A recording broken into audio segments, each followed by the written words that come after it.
All right, we're ready for our 2021 project. Here's the newest ski boat that we're getting ready to start on. It's a 1986 Ski Nautique 2001. It's going to take a lot of work to make it great again. A lot of you have asked for more in-depth processes and videos, so unlike my last boat video, which was more of an overview, we're going to break down the restoration into separate detailed videos with all the steps needed to complete each part of the restoration. I'll also try and share parts and supplies that are used on this boat. I'm going to try to get a video each week, so make sure you're subscribed. And if you saw my last boat restoration, you know that I like to do this on a budget in a cluttered garage. If you're looking for a professionally restored boat, you need to hire a professional. I try to stick to a budget so I can splurge on new interior upholstery. I got a guy whose company does incredible work, and nothing does more to make a boat look amazing than perfectly fitted brand new upholstery. So here's the videos that we're looking to make. We'll have a video on prep and teardown. We've got to figure out how to get this boat and trailer in the garage, and we've got to remove all the seats and additional upholstery.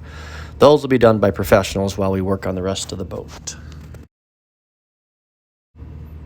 Next video will be about the gel coat and the decals. The boat's going to need the old decals removed and replaced. The gel coat's going to go through quite a process to see if we can get it looking decent. We'll do wet sanding, buffing, polishing, waxing, and my wife will show you some tips on how to improve all the spider cracks. This boat's going to need a new floor. We'll make a video on that. Your eyes are not wrong. You are looking at composite deck boards put down in that spot right there. We're also going to do a video on carpet.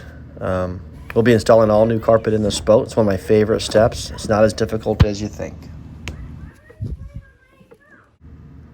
We'll have a video for all the work on this dashboard. We're going to be adding a new steering wheel. That's always a must. I'll show you how to do it without spending $350 for the replacement. And we'll see about fixing up the throttle. And we're going to have to do something about all these switches and take a look at that horn over there.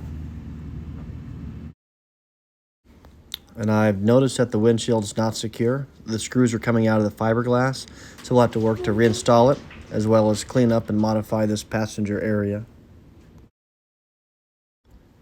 This boat has no sound system, so we're going to change that.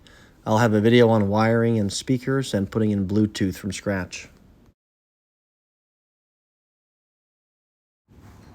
My wife's going to show you how to get this platform looking like new. And then there's going to be a lot of engine work. Plenty to be done. The guy I bought it from said there were issues with the carburetor when he's accelerating through medium RPMs. So we'll either do a rebuild or install a new one. I'll be going through several key parts of the water pump, thermostat, exhaust manifolds. I'll also do some stripping and painting to make the engine look much better. And I got an idea for getting these valve covers redone so the engine will really stand out. Gray with a plain sticker, just not going to do it. So if you wanted to follow along through the process or see how any of these steps are done, make sure that you've subscribed to this channel. I hope you enjoy it.